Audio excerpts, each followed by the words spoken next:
Welcome to the Dance Reel podcast. I'm Kate Houston-Behrend. To be part of our community, subscribe or follow this channel. This episode was sponsored by Master Dancer Mindset. Know yourself, be yourself, and express yourself on and off the stage. Today on the podcast, I'm speaking with Shane Wuerthner.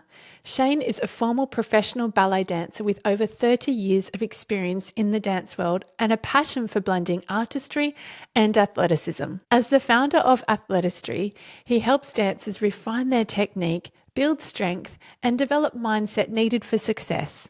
A certified fitness coach and NLP practitioner, Shane is dedicated to revolutionizing ballet training through a science-backed approach. His expertise spans from coaching elite pre-professional dancers to educating adult ballet enthusiasts through workshops, online programs, and his Ballet Decoded YouTube series. Welcome, Shane.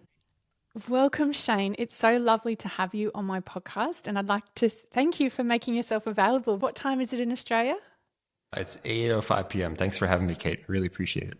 Happy to be here. And so I actually found you online only last week through this post that you did, which I'm going to read to everyone because I absolutely love it. It says, "I never won a ballet competition. I still became a principal dancer." And this post went viral. Yeah, at last check on Facebook, it was sitting at about 1.8 million views. So it's been shared a lot. That's awesome. And so I saw it and I wrote to you and I just felt like I had to have you on my podcast and wanted to talk to you. And you were so responsive. That same day you went, "Yep, let's set it in. Let's do this." So thank you so much. You are what you say and what you stand for. Thank you. I know you've got a wealth of wisdom to share with us today. Firstly, usually I start with everyone's ballet story. But I want to start with your end story now. You've got this incredible brand, Athletistry. Can you tell me about this? Okay, so I think probably the best way to explain it is to connect it a little bit with how I finished my dance career and then the ethos that followed within the years after that led me to eventually establishing Athletistry. So when I stopped dancing, I had quite a bit of severe pain in my knees. I was dealing with patellar tendinopathy in both knees to the point where at 27 years old, I have a video of myself walking down the stairs carrying my daughter, and I can't bend my knees. Like I'm walking down sideways because I couldn't bend my knees, and I was taking Advil to survive every day and get through rehearsals and whatnot. So it was quite intense. And my career didn't end in the happiest way. Like it was just kind of like, okay, that's it. I'm done. I'm not going to be dancing anymore. And so I had to retrain, and I retrained as a personal trainer. And in doing that, it opened up my mindset to, first of all, a whole world of people who are trying to better themselves, who maybe have never experienced movement and need to learn how to move properly. And secondly, it opened myself up to understanding anatomy and how the body works in ways that even though I was a dancer, we never really learned about.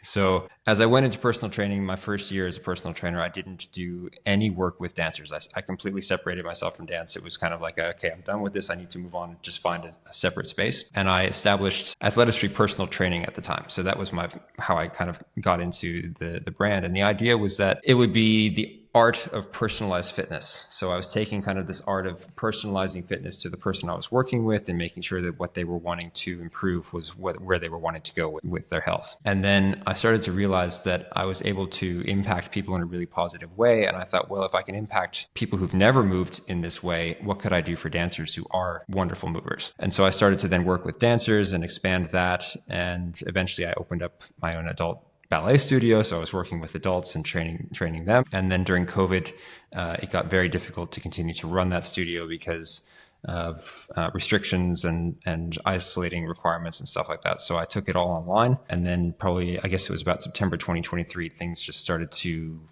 kind of explode online. So I went from around 3,000 followers in August of 2023 to now I'm sitting at, I think, 120,000 followers on Instagram and 16,000 followers on Facebook. That's incredible. And like it's just gone huge. So taking that message of art and athleticism, combining them together, helping dancers to understand how their bodies work, how we can break down the technical elements of dance, but then also connect that with that artistry so that it's not just about the technical side. It's also about what are you feeling inside?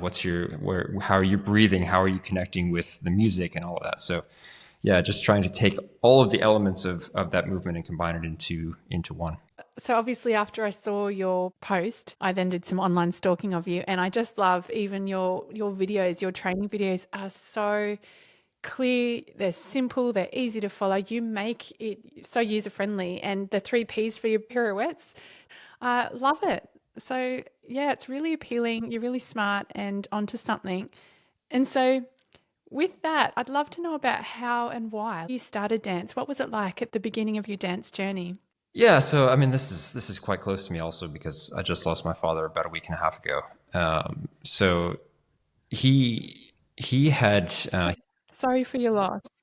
thank you, appreciate it. Yeah, it was expected. Like he was quite sick, but he had been diagnosed with lymphoma when I was a baby, so I was about a year old, and he decided that he wanted movement and artistic movement to be a big part of my life and coordination. He wanted me to be coordinated in my movement. So he took me and exposed me to the arts. And like, it was not the situation where it's like, I want him to do this because I want him to dance or I want him to be a musician, or it was not about that. It was he just wanted me to be exposed to artistic movement. And so if it was artistic and movement based, I did it. Gymnastics, martial arts, all forms of dance. I did ballet, tap, jazz, ballroom. I did musical theater was huge in my childhood, and also from my grandmother, who was very into all of the big musicals of the 50s and 40s, 50s and 60s. So I'd go over to her place and I'd watch.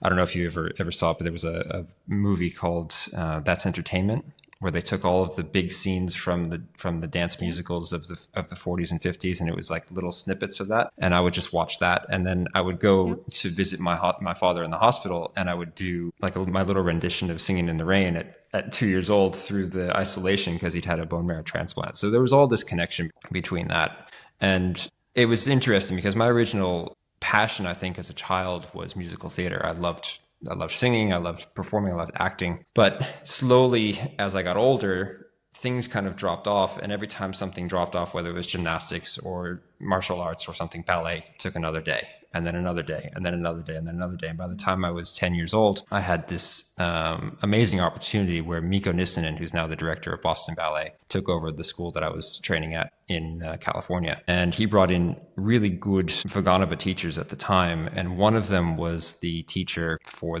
was a summer teacher at the Kirov Academy of Ballet in Washington, D.C. And she basically said, look, you're incredibly talented. You need to go and audition, and you need to go to their summer program. So I went and auditioned. I did the summer program, got an offer to go to the year-round program, turned it down because moving from California at 12 years old all the way across the country to Washington, D.C. was a big ask. And my parents weren't sure they wanted to move, and they didn't really want me to board there. So it took about 3 months. I got really depressed because I was like, I just want to be at this school. It was such an amazing experience.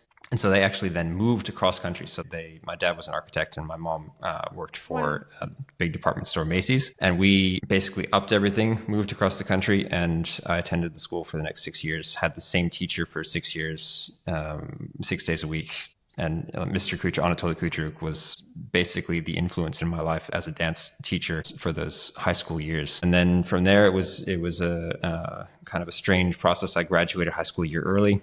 Had a lot of offers at 16, realized I was not strong enough to be entering into a company at that age. So I went back to Kirov for another year where I just danced. And in January of 2025, there was an open audition for the Vienna State Opera. And I went over, got a job, and the rest is history. I started there in September of 2025. So Wow. How long were you there for? I was in Vienna for 7 years, 2005. I think I said 2025, 2005 to 2012. And then I moved with my girlfriend, who's now my wife at the time. We moved to San Francisco Ballet, danced with San Francisco Ballet as a soloist for 2 years, and then came back to Australia. She wanted to move home, so we came back to Australia, got married before we came back here. And then I danced for Queensland Ballet here for 3 years. Beautiful. So with your post that went viral, I never won a ballet competition. I still became a principal dancer. What were ballet or dance competitions like for you?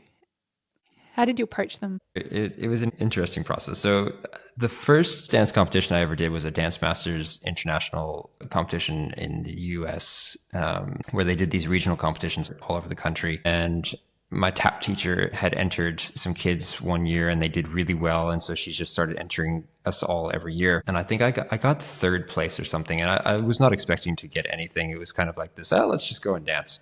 And so that was kind of my first exposure to a competition. And I didn't know what to expect, and I did my piece, and I went off stage, and then I was sitting on stage. Everyone was sitting on stage afterwards, and they said, "And third place tap goes to," and I was like, "Oh, okay, cool. I got a trophy. This is awesome." My next competition was the school talent show. So that was an interesting experience because I danced two pieces and I tied with myself. So that was like the one time that I won a competition was my school talent show.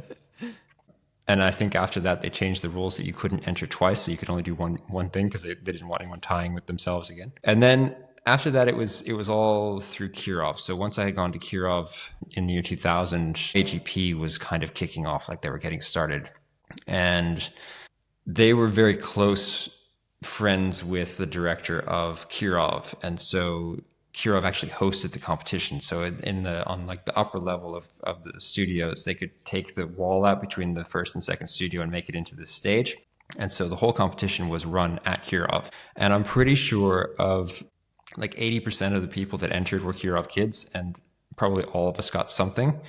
But again, it was like, I think I got second place, and it just felt very like, okay, well, you're hosting our competition, so we're going to reward you guys because, you're the ones that are hosting. I think the school even won like School of the Year or something. It was just that kind of perfect example of, okay, this is a political competition. This is how it's going to run. And we had this situation where they were like, okay, well, if you want to go to the finals in New York, it's a good opportunity. And I was 12, so I was like, I don't want to go to the finals. I did the male solo from Pas de Trois from Nutcracker. It was like a 30-second that little solo in the middle of the Pas de Trois. And so I was like, I'm not ready for that type of competition. My teacher said I'm not ready for that type of competition, so I didn't go. And then we had the opportunity a few years later. Basically, Kirov kids all kind of had direct entry. So if you'd ever done a YAGP competition as a Kirov kid, you could go to the finals. Like the director would call up Larissa and they would be like, okay, you're through. If you want to go in, you can go. And I went to the finals in New York in 2003. And the way that the competition was structured at that point, you had to do a classical piece and a contemporary piece. And so the first round was classical. The second round was contemporary. And then based on those two scores, you got to like the semifinals. And so I made it to the semifinals, and you could choose in the semifinals if you wanted to do the same classical piece, a different classical piece, or the contemporary piece that you did in the first round. And I had gotten a perfect score on my contemporary piece, and I had fallen in my classical piece. So I thought to myself, okay, well, this is a no-brainer. Of course, I'm going to do the contemporary piece because I did so well with it the first time. Like, it would make no sense for me to do the other one where I might fall again, and then it doesn't make sense.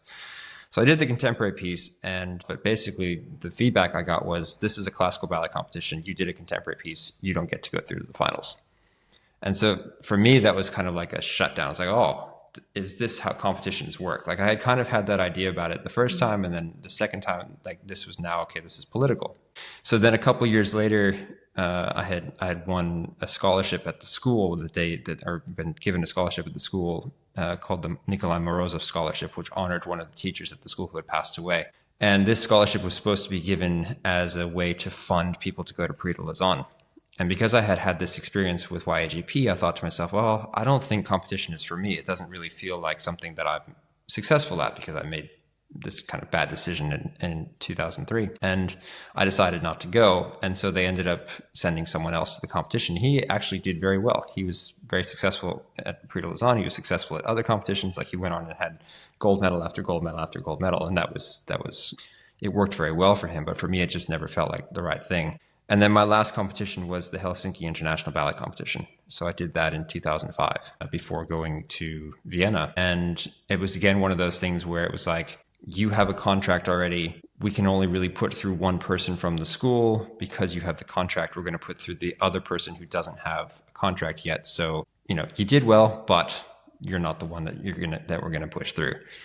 And so for me at that point, I was just like, okay, well, competitions, as much as they're very beneficial. They can have amazing opportunities for the dancers that do well, and even networking opportunities for the dancers who maybe aren't successful. I thought to myself, well, this is not how I'm going to be successful in my career. I'm going to be successful by going into a company and working hard and moving up that way. So my experience with competitions was not necessarily bad, but it was never one of those things where it's like I went in gangbusters, won the whole thing, walked away, and had an amazing opportunities come from the competition specifically. I love that story. And you're also an NLP coach, so you're trained in mindset and assisting your students in person or online with the competition side of it, right? With mindset as well. So what are you finding in the industry that is maybe sometimes problematic when students are entering the competition side of the industry? Yeah, every time I have kids go into competition and they don't win, there's always a period of letdown. You know, there's always a couple of weeks where they'll come and you can see that there's just like this flatness in their dancing, that you can see that their mood is a bit depressed, that they're struggling with the motivation to keep going. And so it's tough. You know, I think on one hand, obviously we have to deal and learn how to deal with rejection in dance. It's part of the job. You know, we're from the moment you start in dance until the moment you retire, you're auditioning. You're always auditioning, and there's always going to be those times when maybe you get chosen, maybe you don't, and that's definitely part of it. The challenge becomes when the dancers are very good and they're up against other dancers who are very good, and it really just comes down to, oh well, subjectively the judge liked this person more than they liked that person, or this person did more pirouettes, or this person had higher legs, and so that's the person we're going to put through, or they liked the body composition of this dancer over here more than the body composition of that dancer. And I've also been very publicly outspoken about body composition and how oftentimes a hyper thin dance body is being promoted over dance bodies that are maybe healthier or stronger.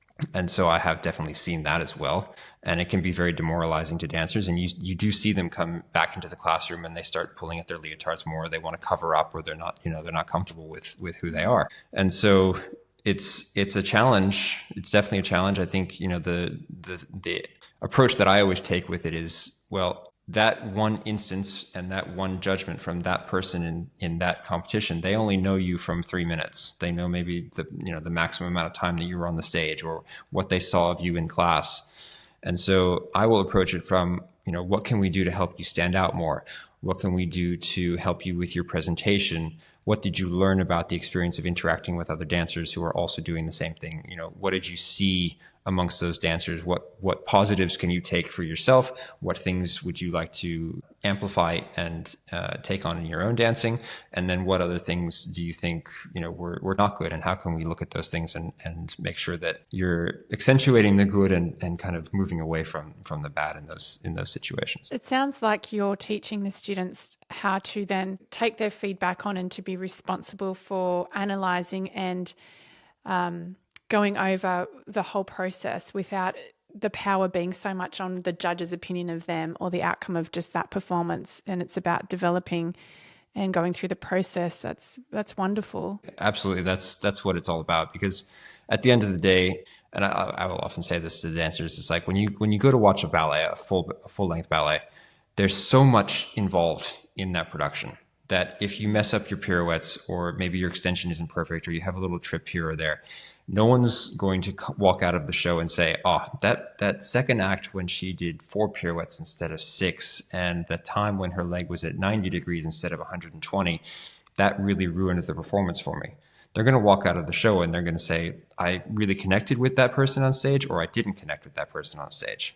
And so there's a difference between live performance for the sake of the art and live performance for the sake of being judged on certain elements that the judge determines, or the competition determines that they should be judged on. And I think when we're watching a live performance, when we're seeing a full-length ballet, because it is an entire production and there's a quarter ballet and an orchestra and sets and lights and different roles being performed, it's an overall experience, as opposed to like a hyper-focused under a microscope, oh, let's pick apart this person. Are they turned out? Or is their heel forward? Or is their foot pointed? Did they hit the corner at the right time? Did they finish their turns correctly? So for me, it's more about helping the dancer to educate them and say, okay, well, you're learning about these variations through the vehicle of competition, but then let's also realize that this is just an excerpt. It's a small part. It's not the whole thing that you are actually training for to become, if you're wanting to become a professional dancer. And it is hard, isn't it? Being a dancer and having to self-analyze, how does it feel in my body, and constantly critiquing ourselves, let alone worrying about what everyone else is thinking. And then also sometimes forgetting the bigger picture of, as you're saying, the whole show, not just that one person. And yeah, so that's great that you are approaching your teaching and educating that way. And how much do you think perfectionism plays a negative role for dancers when they're hitting this stage? Oh, huge. It's a huge negative. I think if we are always striving for perfection, this is something that I will often talk with them about.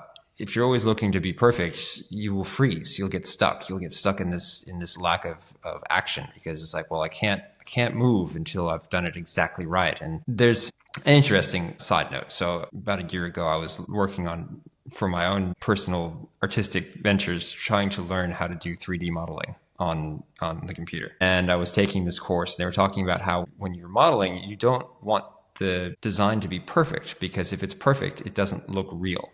It almost, like, we can tell, because reality isn't perfect. It's got flaws. It's got little bumps and bends and whatnot. I think the thing I was modeling was like a donut, right? So the donut shape, when you first put it out there to be modeled, is this perfectly round, symmetrical shape. And it's like, what donut have you ever found that's perfectly round and symmetrical? When it sits on the pan, it kind of squashes a little bit on the bottom, so it gets a little bit more square. And then as it cooks, it expands at certain points. And then when you put the icing on, the icing drops in different shapes and whatnot. So it's never going to be this perfect, pristine, exact thing. And I think in art, we have to find the same thing. We have to find the beauty in the flaws of the art. Like the moments that aren't perfect are often the times when we let go completely and we fully embrace the character, or we get lost in the music, or we have those moments of flow in our movement, that you have that kind of out of body experience where all of a sudden you're watching yourself dance from a distance, and everything is just kind of working, but it doesn't matter how it's working because you're so in that moment. And so for me, it's like, well, stop analyzing sometimes. Let your intuition take to that space. And I know for me that there were often times where when I would first rehearse a piece or first step into something, I would do it better than I would 3 weeks into the rehearsal process, because I had no preconceptions about it. I'd just go and I'd just let my body take myself into the role. And then the more you rehearse it, the more things happen where maybe you make a mistake, or a lift doesn't go, or you fall over here or there. And so then you start to develop this fear around, oh, that wasn't good enough, or I have to really focus on that part because I have to make sure I'm in the right place, or I got this correction here. And so then in the moment where you're thinking about all of the things you should be doing, you're actually not thinking about just letting yourself be in that moment and in that role.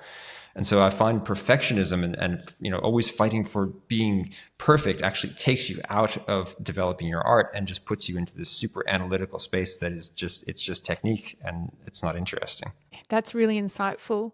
And what other things do you recommend dancers can do to get them out of their analytical mind, like looking at their life as a whole, maybe their life as art itself? So I'm noticing everything's focused on, especially with social media, Instagram, all these things, TikTok, looking for that next best thing. What other things, holistically speaking, would you recommend, with all of your wisdom and experience, that any dancers listening now that they maybe incorporate in their lives to assist them with that perfectionism, if that they're one that suffers from that? Yeah, I think first of all, sure, look at social media for fun and enjoy it, but then understand that ballet has a history, and dance even as a whole has a history that goes back hundreds of years without social media, without video, right? Like if you think the majority of the time that dance has been around, we haven't had the ability to record it. It's been passed down from person to person through story, right? And realistically, what we're doing is we're telling stories through movement. And you can't tell a story in a monotonous way. It's not just about the grammar of the writing, it's about the meaning of the words that you're using. And so if your movement is perfectly grammatically correct, but it doesn't mean anything, what's the point? Your story is not going to hit. People aren't going to remember it. And so, sure, we have the aesthetic requirements of dance. There are certain lines that we have to hit and positions that make it aesthetically pleasing to watch. But that doesn't mean that the most aesthetically perfect dancer is the most interesting either. If you think about the dancers who we find most beautiful to watch, usually there's something unusual about them. There's something that's different. There's something that makes them stand out from the cookie cutter, super hyperextended, super pointy feet, high legs, whatever you want to take. And that, I think, is really what we should be developing as artists, is like what can you find in your own person to present to your audience. And I think that, that takes time. I don't expect that necessarily of a student. I think that's something that can take even many years once a dancer is professional to really find who they are as an artist. It's not something that you wake up tomorrow and it's like, okay, I know everything now. I'm good to go. I'm gonna be an artist. It doesn't work that way. It's a process. You're doing this for many, many years. I think young dancers, if there's anything that they can take to help them to develop that, because we do have video now, would be to watch professionals. I think we kind of get stuck in this space now where dancers are watching other students and idolizing students. And while maybe they're still looking at, the superstars that they know, the big names of dance, there are so many professional dancers out there who maybe aren't big names, but have interesting things to offer, that if you go on and you find a company maybe that you're really interested in, you start to watch their videos, now you can find their artists and you can start to watch them. Maybe you learn about a company's rep or a company's choreography that you're interested in, and now you're starting to develop the things that interest you as an artist and what you want to create. And that's a really good place to be, because now you're starting to learn about what you want to bring to the art world yourself. And I always find it interesting when I ask a student, have you ever gone to see a ballet? And even if they haven't seen it in person, have you seen a full length? I don't mean like a snippet, but like a full length ballet. And more in recent years, it's been, no, I've never seen a production. I've never seen a whole thing. And I think to myself, so here you are telling me that you want to do this, you want to be a dancer, but you've never participated in the art that you say you want to be a part of. Like that doesn't make any sense. If you want to do this thing, you better learn and understand and experience what it is that you're wanting to be a part of. So I think probably that's the first thing. Read books. Like that's a big thing for me. Like if you're going to be telling stories, read stories, because it helps you to learn how to tell stories. Like you need to be reading narratives, and not just, the fiction that you pick up at the bookstore, but read old stories, read classical literature, because you're going to be performing classical ballets. It comes from the same time, the historical approach towards how stories are told. Go back and read Hunchback of Notre Dame and Cervantes and, Dostoevsky and all these people, like, because that's what's going to be reference point for all of the Russian ballets that were created, or all of the Italian ballets that were created, that can then help you to understand what stories you're telling yourself. Yeah, absolutely. Yeah. Along your journey and along your dance career, was there any part of it that at some stage you may have wanted to have quit or felt defeated? That's a good question. Look, there's always times. there's always times where that comes up. I think. When and why? What are your personal pain points of when you wanted to? Yeah, okay. So I can think of a few situations. There was a time when I was in Vienna where I had been doing a lot of, well, not necessarily solo roles, like the Friends and kind of the more featured quarter ballet stuff. So I was starting to kind of progress forward. And one of the pianists in the company was very close with Vladimir Malakhov, who was the director of Berlin Staatsballet at the time. And he kept saying to me, oh, look, they're probably not going to promote you here because you're American and you're not Austrian, and, you don't come from the European culture. But Malakhov knows the Americans, and you should go over there and all this stuff. And it was very enticing at that point for me to say, oh, look, I'm just going to shift across to a different company because it's not working the way that I was expecting it to. So I'm just going to jump over there. And I did almost get pulled into that. And then I guess it was maybe just fate. It didn't end up happening, because shortly after I had sent my video over and they said to me, oh, look, we're just not looking for dancers, which was kind of counter to what I've been hearing from both Malakhov and this pianist at the time. One of the other dancers in the company had said to me, if you want to get promoted, you have to go and ask for it. They're not going to promote you. You have to walk into the director and you have to tell him that that's what you want. You have to ask for it. And so that's what I did. I walked into the director, and it was tough. It was probably one of the hardest moments of my early dance career. It's 23 or 24. And I was like, I got to go and ask for a promotion. This is scary. Never really had a sit down conversation with the director at all. And here we go. And I walked in and I had kind of practiced this thing in my head of like, I listed all of the roles that I danced and all of these things. And I said, and now I think it's time to be promoted to demi soloist. And he kind of looked at me and I could see he was thinking about it. And it was one of those strange moments where like he started to just get really honest about all the things that he was concerned with about me. So he didn't like the size of my ears. He didn't like the fact that maybe I was a bit more of a comedic character versus a prince. And there was all these things that came out. But then he decided to promote me and it all ended up working well. And then all of a sudden I went from dancing kind of friend roles to dancing leads. So now I was dancing like Prince in Swan Lake and Prince in Nutcracker and Vronsky and Anna Karenina, and it was just like from one thing to the next. And then the director changed again, and it went from Giulia Harangozo to Manuel Legris. And right before Manuel came in, I broke my foot on stage in Meyerling. I did a double Soderbosc, landed badly over my side of my foot, and snapped my fifth metatarsal. And as I was being wheeled out of the opera house, Manuel was coming in the other direction. He was kind of like, "What happened?"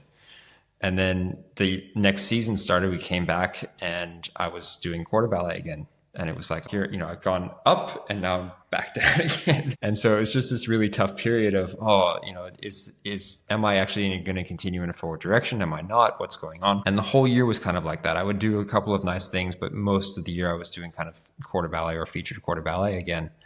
And then it got to the end of the year and we were doing Giselle, and all of the principal men got injured, and he asked me to learn and dance Albrecht in 9 days. And I had 9 days to get it on stage. And I did. Wow. And it worked really well. And then that happened 5 more times with different ballets from that July until the following December. So I did that with Giselle. I did it with La Sylphide. I did it with Sleeping Beauty. There were other smaller ballets as well that I was jumping into. And Sleeping Beauty was kind of like the icing on the cake because I had 2 days. So we were doing New Year's concert. I had 2 days to learn the whole ballet, and with 2 different partners. I was going to perform with 2 different partners because both principal men were off and I had to dance with both women. Wow.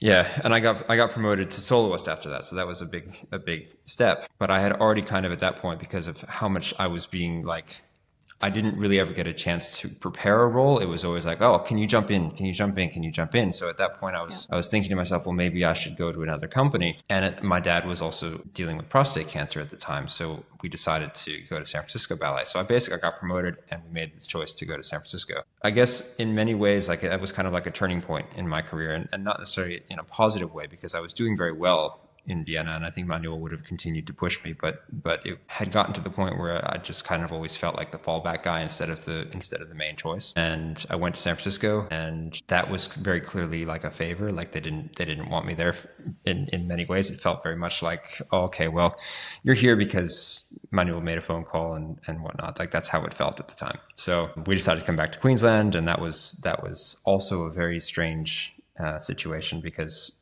I was offered a contract. My wife was not offered a contract. And there was a lot of kind of back and forth with the director over that. And then I got promoted to principal, and there was a whole discussion around, well, now that you've been promoted to principal, I don't want to hear anything more about your wife. So there were always these moments through my career where it was like, this is going to be a choice that you have to make, where you either continue further in your career or you deal with other personal things that are going on the side. And so, I don't know, there's always going to be difficult times in any career that I think, we don't necessarily focus on, because it's like, okay, well, I just want to get to that next thing. I want to, what's the next casting? What's the next role that I get to dance? But we also then, you look back on it and you think, I could have handled that situation better, knowing now what I know. Like I could have advocated for myself better. I could have had better conversations. There were definitely times where I thought, oh, this is enough. I've had enough. I can't do this anymore. And then I would shift in a different direction, because I thought, okay, well, that's the answer. And then I'd find that shift wasn't necessarily better either.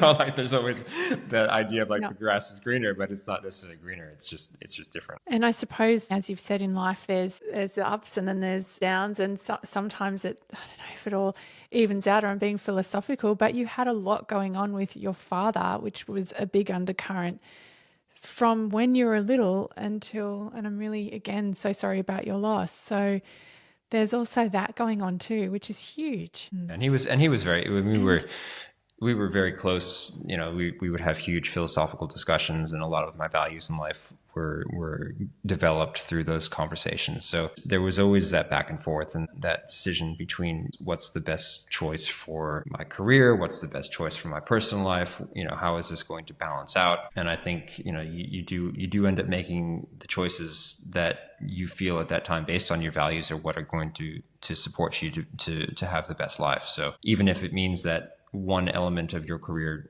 goes away, but you're happier with the people that are there loving you, supporting you, I find actually that's the better choice to make. And that's in many situations the repeated choice that I have made. So would you say your family are high up on your values as well? yeah. So who is the most influential person in your life and how did they impact you? I don't know that there's necessarily one most influential person. I think it's probably a handful. I think early life and development into my teen years was probably my dad. I think as an adult and also as a teenager, my teacher, Mr. Kutruk, he was a huge influence in a couple of ways, in work ethic, in focus, in learning how to be disciplined. I think that was a huge part of my process as a teenager, and just knowing if you do the work and you're consistent with it, the results will come, even if they take longer than you expect. You just got to keep putting in that daily grind. And he was a big part of that. And then I think probably at this point, it's all about the connection I have with my wife. I think the conversations we have, the discussions, we can talk about anything and often do. We'll talk about what's going on in the world. We'll talk about how to be better parents. We'll talk about how to be better teachers. We'll theorize around different ballet steps, about how to teach those ballet steps better, about how to get better results. We'll communicate even about our ideas around how to improve ballet training to make it more holistic and beneficial for the students so that they're not coming out of it broken at the end of their time as students. Yeah. And also, as an amazing mother to our children now, we're like that team, we communicate and we connect really well. So at this point now, it's definitely her. Oh, that's beautiful. And yeah, of course, she's a professional ballerina too, ballet dancer. And she teaches now too. So we both teach and coach all over Brisbane. And so with all those discussions with your wife, I don't know if you've thought about what maybe the biggest misconceptions young dancers have about having a professional career. Probably the most common misconception that you'll find is that you're going to dance all of the solos that you dance as a student. Because once you're in a company, the majority of the things you do, especially in the first couple of years, the starting point is going to be like carrying the stick across the stage, right? Like you're not even dancing necessarily. You might be walking on stage with the bucket as the horse goes across the stage to make sure that the horse doesn't poop on the stage, right? Or my first role was one of the hunting party in Giselle, but I wasn't even going to dance it originally. I was just going to cover one of the guys dancing it, walking on stage, right? Like I wasn't even supposed to walk on the stage. I was just supposed to make sure I knew how to walk on stage in case he got injured, which he actually did end up getting injured. So I had to walk on stage. But that's where you start, and can be very jolting to a young dancer when they've been doing all of these principal role solos as students, and then they get into a company and it's like, okay, well now go back to the back of the room and just, make sure you know everything, and we'll call on you if we need you kind of situation. That's a tough process. And you have to have a lot of humility in that time, because it's like, okay, well I need to make sure that I know everything. First of all, like I know everybody's part. I know all of the musicality, all of the possible variations that I could know just in case someone gets injured, but I also need to know what I'm supposed to be doing in what I'm dancing. And an interesting process that I had. So when I joined the company, because I was just covering this one guy who was walking on stage, I would go to the other quarter ballet rehearsals, even though I wasn't called to them. And I would learn the parts because I thought, oh, well, I'm not doing anything. They're paying me. I might as well go and learn this stuff. And there was a demi-soloist. There was a demi-soloist who didn't want to dance the part that he was dancing in the corps. And he would always ask me to go into the rehearsal for him and do it for him because he had done it many times. And so he would just kind of say, hey, Shane, do you want to do it? And so I would do it. And the people at the front of the room would see, oh, he's quick. He knows what he's doing. He's not just some young kid who's not sure. And so I started to get more opportunities because I put myself in that position where even though I wasn't like walking up to them saying, I want more roles, give me more stuff, I was showing them that I was hungry enough to be there and learn. And so I think probably the biggest misconception is that you're going to walk from some competition straight into a principal position and have a principal career immediately after you have that competition result, or that, that really good training process, or you had scholarships all through your training and, you were very successful. It doesn't mean anything in the professional world, because you're up against people who have been doing this professionally for 10, 15, 20 years, who are really at the top pinnacle of their ability. And you've only been really training seriously for maybe 5 to 7 years. There's a big difference between your ability as a student coming into that space and their ability really as a master artist. So learn from them, be open, be understanding that your place in that company at the beginning is to observe and to watch and to learn from those who have come before you. Yeah, powerful. That's great. And what changes have you seen in the dance industry over the years, from when you were little to professional to now as a gone viral teacher all over the world? Yeah, look, I think probably the biggest thing that I've seen is a huge shift towards technical ability. The kind of things that young dancers can do now were like pipe dreams of dancers when I was dancing, and I'm not that old. I mean, I only retired 7 years ago, so it's not like a huge multi-generational shift from my time as a dancer to what I'm seeing now. But triple tours when I was a young man were something that no one could do. Triple soda bosks were unheard of. Triple cabrioles were only just kind of coming on the scene, right? There was only like 3 people professionally dancing that were doing these even. It was kind of like tricks were not really a thing. And then I think what happened was 2007, we all suddenly had cameras in our pockets, like really high quality cameras that we could video ourselves instantaneously and watch back and learn in a moment's notice what went wrong and very quickly perfect our mistakes. And then we had the ability to then upload that to places where other people could critique us, so that then we're learning from them and have quick access to teachers from around the world. I mean, it's quite an amazing opportunity actually now that, I can work with somebody in the UK or someone in Singapore or someone in the US, and all it takes is to get on the computer and have that conversation back and forth, kind of like what we're having now. And it's really opened up the world in many ways. But I think it's also potentially done is because now the level is so high, the competition is, and I don't necessarily mean like competitions, but the competition for places is incredibly high, because everybody is good. It used to be a handful of people and they were that little bit of cut above the rest. That didn't mean that they were the only ones that were going to get a job, because there were enough jobs and people could, even if you weren't the best of the best, you would have a career. Now it's getting to the point where the students that I'm seeing that are being chosen by the prestigious schools are already as good as the principal dancers that were dancing when I was dancing, right? And the principal dancers that are currently dancing now are even better than that. So it's a very interesting shift. And we see this historically. We've seen shifts back and forth from technique to art to technique to art. And I think that will always go back and forth. And I'm sure as we progress, we're going to start to shift back more towards an artistic side. I think eventually, and we're even seeing it now with, the recent Prix de Lausanne, we're starting to see less turns and less high legs and less big jumps and more about the art and the presentation from the dancers. So I do think that we're going to the pendulum's going to go back towards artistic expression and presentation and storytelling, and the technical feats of excellence will probably still be there, but won't be as rewarded as they have been in the past couple of years. I think I agree with you on that one.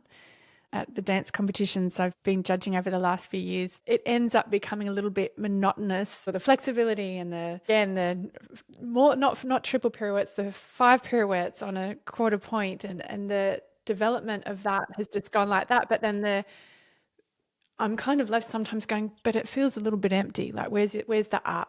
I want more, but not more of the wow factor, more of here. So yeah, I love your analogy with that. Even in the competitions that I've adjudicated, I found that most of the critiques that I've given have been, find a story, find something that you're trying to explain to us, have pauses in your movement. It's not just from one trick to the next. Have a reason why when you run across the stage, you're running from stage left to stage right, or vice versa. There needs to be a connection, and connect with the audience. You're not just there to show us how flexible your back is, or can you put your foot behind your head? Why are you doing that? What's the reason? Is it just for a moment of like, or is there actually some purpose story wise? I'll often say, to my students is like, if you're doing a pirouette, maybe there's a reason why your character is turning. Like maybe they're spinning in like inside, their emotions are spinning and they're trying to figure out how to handle that. Something that I often will talk about with Giselle solo from first act. She's being torn between the love of her mother and the love of Albrecht.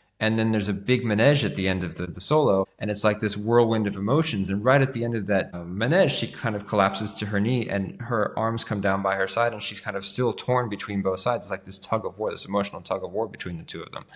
And if we can tell that story and really draw that out, then there's reason to watch, as opposed to it's like, okay, well, she did some nice turns around the stage. That was cool. And that takes some really good teaching, doesn't it? Just getting that student to understand what's the intention behind the storytelling, instead of maybe the teacher getting sucked into the trend of the flexibility and that being the onus on the performance, as opposed to what's the intention behind this? What do I want to portray as the artist being the teacher through to the student dancer, through for the audience to receive? That's powerful, yeah. What do you think the biggest problems in the dance industry are now, and how do you think they can best be solved?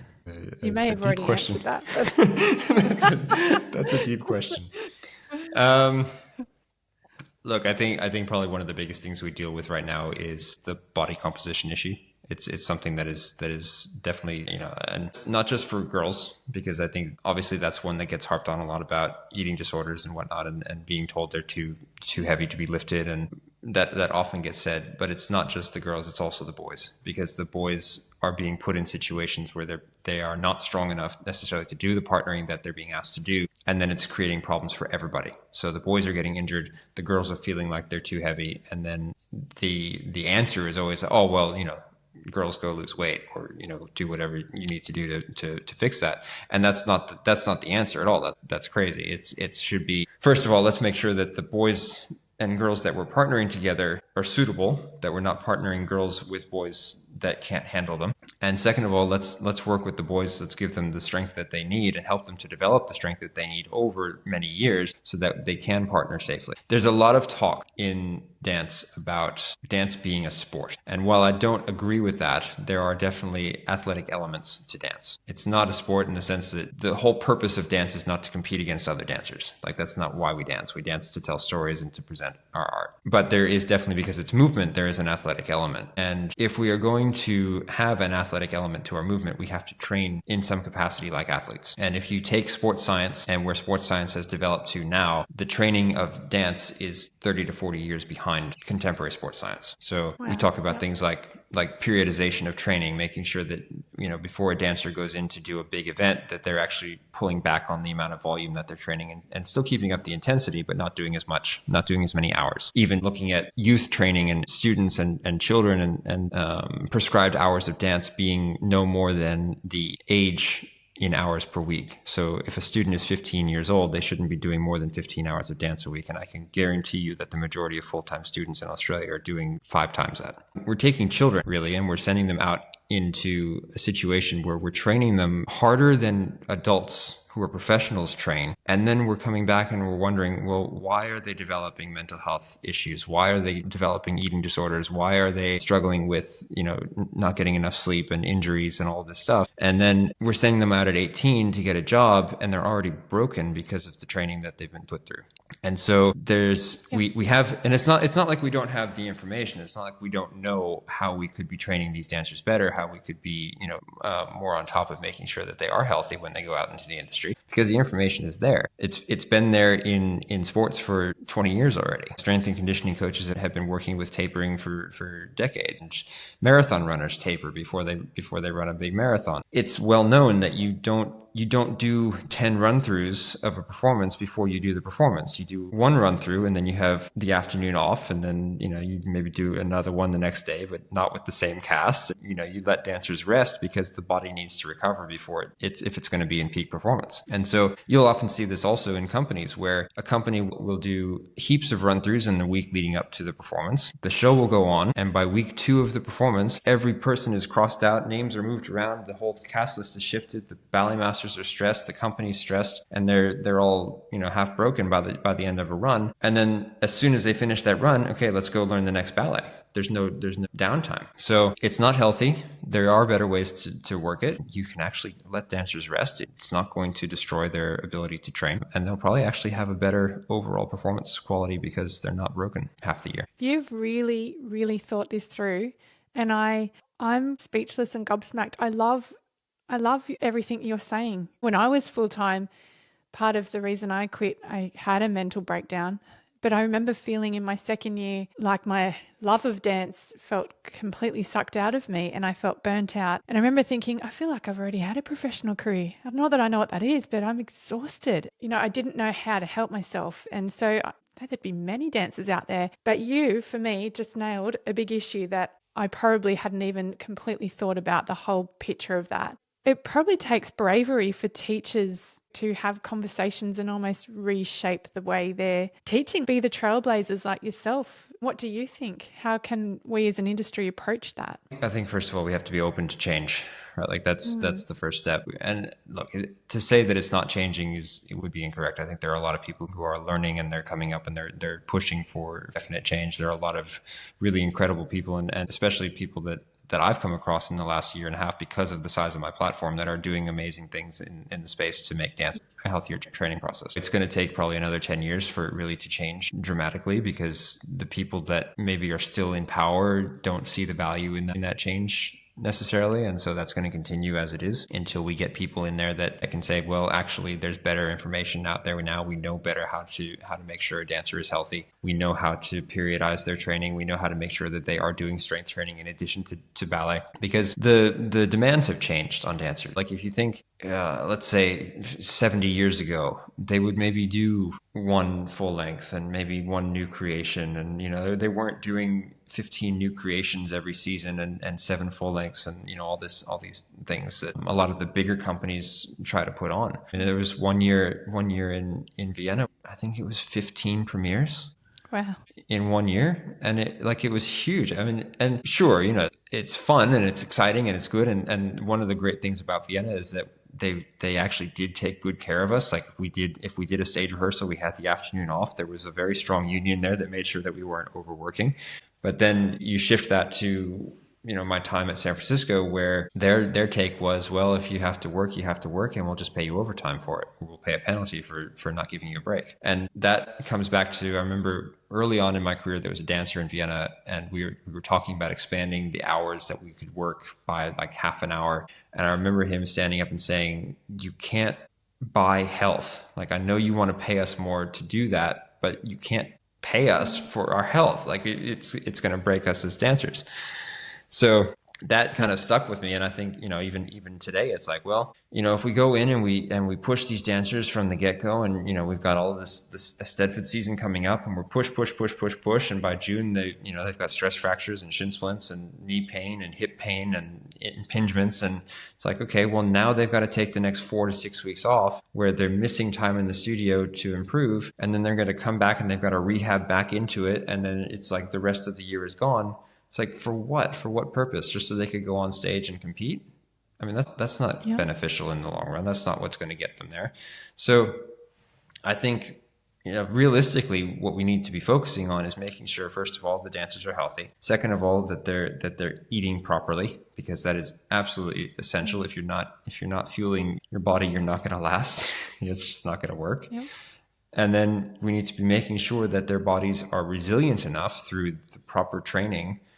And I don't necessarily mean more dance classes. I mean, we need to be making sure that their joints are strong and their muscles are able to handle the load, and they're able to handle the weight of their own bodies in the studio, so that when they go into the studio, their skills are there. And that's what we're training in the studio. The same way that in a football field, when they have football practice, they're training the plays, but then they go into the gym and they get strong in the gym. They're not getting stronger on the football field. We're not necessarily building strength in the ballet studio. We're building the skills in the ballet studio, and then we're building the strength outside of that with proper conditioning and prehabilitation for the dancer to stay healthy. Well, I feel like we are all very lucky that you are no longer dancing and you're leading the way for so many dancers, for a new generation of how to do dance and ballet in a more holistic, more healthy, body, mind, soul way. And I, for one, am grateful that you did leave the stage and that you can Yeah. Be a trailblazer. Thank you. I think at this point it's just about trying to ensure a healthier future for the next generation. That's wonderful. You've really thought long and hard about it and are doing wonderful things. So, Shane, where can people watching this find you? Probably the best place would be at Athletistry on Instagram. I'm also on TikTok at Athletistry. I think YouTube at Athletistry Ballet, because at Athletistry was taken. But that's pretty much like Athletistry everywhere, with the exception of YouTube, which is Athletistry Ballet. Yeah. And people can follow your courses, your training, and maybe do one-on-one coaching as well. Yeah, definitely. In the highlights on my Instagram, those Instagram highlights, I've got a thing there for one-on-one coaching. I also have a stand store where I have like a turnout course and an extensions course, and I've got a strength guide for dancers. Right. I have workshop recordings. I've got all kinds of stuff on there. So the links are all in my bio in the various platforms, but yeah, go check it out. I also have an app, but you have to go through athletistryacademy.com to get there. So if you go to athletistryacademy.com and then go into that website, you can get my app, and I've got workout programs and warm-up programs and breakdowns of all of the steps in dance and all kinds of stuff. And there's a whole exercise library with different exercises you can put together for your own training programs, and it's quite comprehensive. So that's incredible. So we'll put a link under here as well. And I just want to say again, thank you so much for your time. Your wisdom's been exceptional. I really appreciate it. Thank you so much for having me, Kate.